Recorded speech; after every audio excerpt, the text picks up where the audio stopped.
मौजूदा हालात में जबकि सैलाब आया हुआ है, हालात आपके सामने हैं और खान साहब कहते हैं कि सियासी इस्तेहकाम सिर्फ एक ही सूरत में आ सकता है कि जब इलेक्शन करा दिया जाए। तो आप समझते हैं कि सर इलेक्शन से सियासी इस्तेहकाम आ सकता है? एक तो ये, और दूसरा ये कि ये 70 की काबीना है सर, और महंगाई का हाल देख लें, सैलाब से लोग मर रहे हैं। खुद इसहाक डार साहब का कहना है कि डॉलर अगर प्रवास करेगा तो महंगाई होगी, और दूसरा जुमला उनका ये है, उसी इसहाक डार साहब का, कि डॉलर को कंटेन किया जा सकता है। लेकिन क्या वजूहत है कि मिफ्ता इस्माइल मुकम्मल इसमें फेल हो रहे हैं सर? जी न्याजी साहब। डॉक्टर साहब बहुत बहुत शुक्रिया जी। पहले तो दो तीन चीज़ें कर लें, ये जो इकॉनमी है इसको भी एड्रेस कर लेते हैं कि मुल्क में जो सियासी अदम इस्तेहकाम है, ये इसमें बिल्कुल दो राय नहीं है। मेरा तो खैर ये बहुत पुराना नैरेटिव है, उस वक्त समझाना बड़ा मुश्किल होता था कि सियासी अदम इस्तेहकाम की कोख से सारे क्राइसिस जन्म लेते हैं। इक़्तिसादी बुहरान भी लेते हैं। आपने तहरीक इंसाफ की हुकूमत में देखा कि गवर्नेंस जो है उसका जो फेलियर हुआ है, उसकी वजह ये नहीं थी कि इमरान खान साहब की टीम जक्सन नालायक थी। हो सकता है उसमें कुछ लोग बड़े पाए के हों, अच्छे हों, लेकिन आप देखें कि पूरा गवर्नेंस का कोलैप्स था। अभी तलाल साहब ने थोड़ा मेंशन किया है कि एक जगह पे एक डिस्ट्रिक्ट डीसीओ से लेके, डीसी से लेके, एसपी से लेके, आप ये देखें कि 4-4, 5-5 जो बहुत अच्छा स्टेबल जहाँ पे निज़ाम रहा है वहाँ 4 तबादले हुए हैं, और जहाँ पे बिल्कुल आत्म अच्छी रही है वहाँ से 7-7, 8-8 तबादले तक हुए। चीफ सेक्रेटरी आईजी लेवल पे तो 5-5 तबादले हुए हैं सुबह पंजाब के अंदर। और मरकज़ के अंदर फेडरल सेक्रेटरी देख लें, अभी पता करवा लें मुझे किसी ऐसे फेडरल सेक्रेटरी का बता दें कि जो 3.5 साल इमरान खान साहब की हुकूमत में रहा हो। और फिर मिनिस्ट्रीज भी देख लें। इस इशू ये है कि जी ये सियासी अदम इस्तेहकाम जो है, ये मेरे नज़दीक तो खैर पाकिस्तान का लंबा एक लामतनाई सिलसिला है, लेकिन 2014 से जो शुरू किया गया उखाड़ पछाड़ शुरू हुई थी, और एक बंदा आता है, पता नहीं उसका क्या कहना चाहिए, बेअदबी होती है, ताहिर कादरी साहब, और अप्रैल के अंदर पूरे पाकिस्तान में बिल बोर्ड्स लग जाते हैं कि सियासत नहीं रियासत बचाओ।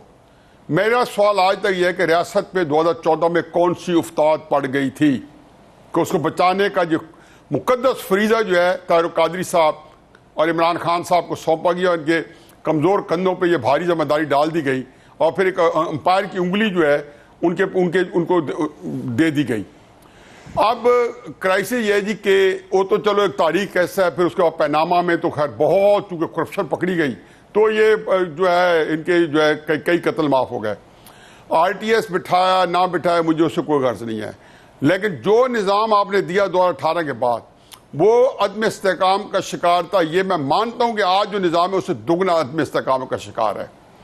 जो आज बहरान इक़्तिसादी इमरान खान साहब से दुगने का है, और लेकिन ये भी मैं शर्तिया कहता हूं कि इक़्तिदार इमरान खान को दे दें तो ये 4 गुना हो जाएगा, क्योंकि ये वजूहात वो नहीं है जो यहाँ पे अपनी सहूलत के लिए बताई जा रही हैं।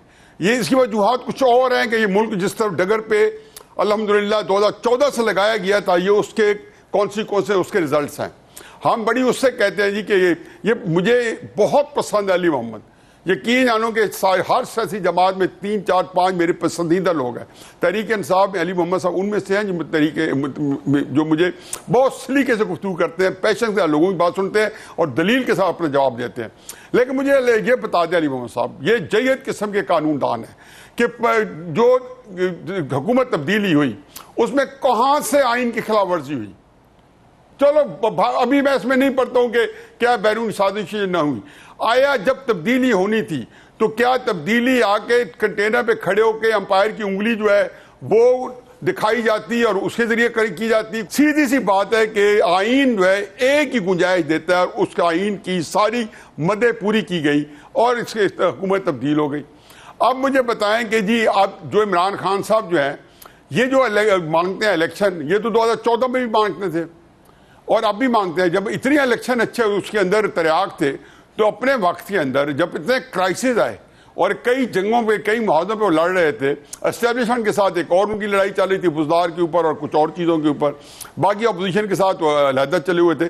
लेकिन जो क्राइटेरिया बनाया गया था, ये जो करप्शन को जो नैब के कवानीन है, नैब के कवानीन अपने इनके कवानीन भी देख लिया जाए, मतलब इनके कवानीन के अंदर यह कह दिया गया कि हमारी हुकूमत जो फैसला करेगी हुकूमती सतह पे वो नैब के ये ना भी अमेंडमेंट किया है। एक उनके ये नैब के चेयरमैन चाहिए था, बल्कि ये तो चाहते थे कि उसको मुजस्समा बना के रख दिया जाए।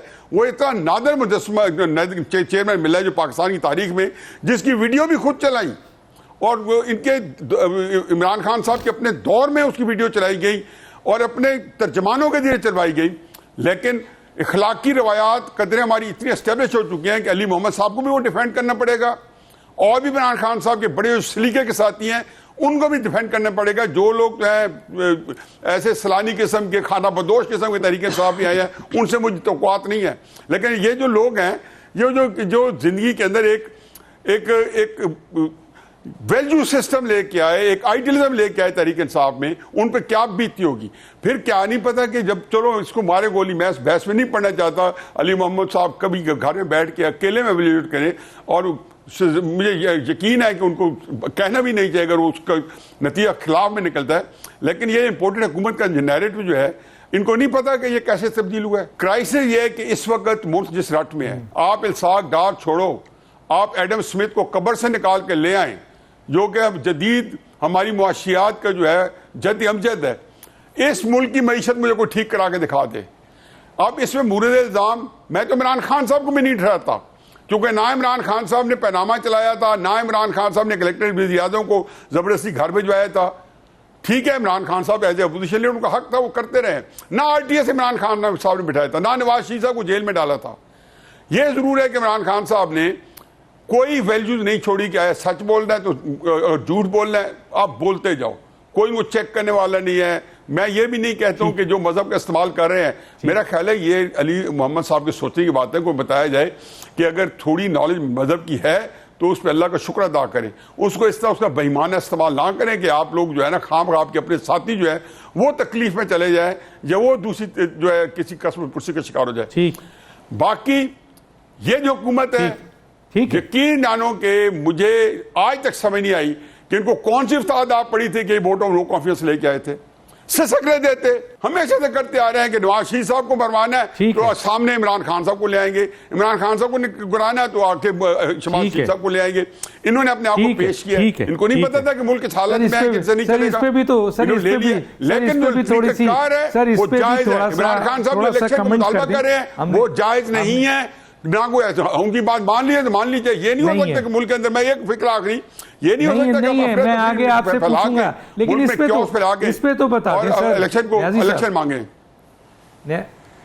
जी नियाजी साहब, इस पे थोड़ा सा कमेंट्स कर दें। मैं बिल्कुल ब्रेक पे जाऊंगा, फिर अपने मेहमानों की तरफ आता हूं कि चले मान लिया कि मईशत जो है वो नीचे से डंबर भी निकल के आए तो दुरुस्त नहीं कर सकता, लेकिन ये बताइए मरी हुई मईशत को, मरी हुई आवाम पर 70 अफराद काबीना का बोझ रखना, जिसके पास आपके पास पोर्टफोलियो भी नहीं है, आपके पास सीट भी नहीं है, ये कहाँ का मज़हब का खेज है डॉक्टर साहब, मज़हब का खेज है। काम कर रहे हैं आप, यकीन जानो कि खुद तलाल बैठे हैं, डिफेंड कर ले, नहीं कर सकते। इवन शहबाज शरीफ साहब को बेशक आप ले ले, आप देखेंगे शहबाज साहब भी आए बाय शाय करेंगे, नहीं कर सकते। लेकिन अब क्राइसिस ये है कि जब आपने ये जो कोलिशन होती है, इमरान खान साहब एक पार्टनर को 3-3 4-4 मिनिस्टर नहीं दे रहे थे 3-3 4-4 सीट्स पे। ये हमेशा होता है कि मखलूत हुकूमतें होती हैं, ताजी हुकूमतें होती हैं, कौन नहीं जानता है कि उसके अपने डायनामिक्स होते हैं, उसकी अपनी आस्किंग होती है। मतलब उन्हें 8 पीपल्स पार्टी के बंदे रखे हैं, उन्हीं के सारे हुकूमतें कायम हैं। इसका मतलब ये है कि मुन्ना सलाई को नहीं लेना था, मुन्ना सलाई को मिनिस्टर बना दिया सर। इसका मतलब ये है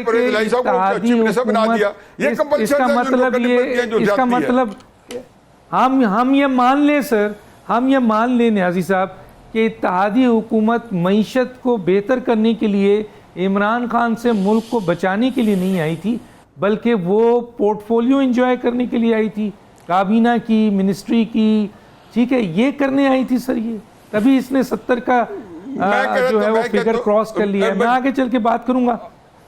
जी सर, बोलें कमेंट्स आखिरी नहीं, उसमें आखिरी बात आपने कर दिया है। देखो, बिल्कुल जाती गर्ज के लिए आई थी। हर सूरत में ये है कि आपने देखा कि मियां साहब का नारा था वोट को इज्जत दो। जब आप जो है उन्हीं लोगों से कंप्रोमाइज करते हैं जिन्होंने वोट की इज्जत इमरान खान ने तो पामाल नहीं की थी, और आप जब आपके लिए उनके दिल में जो है जो सहूलत पैदा हो जाती है। मैं सवाल कुछ पूछ रहा हूँ, आप उधर जा रहे हैं। मैं आपसे पूछ रहा हूँ कि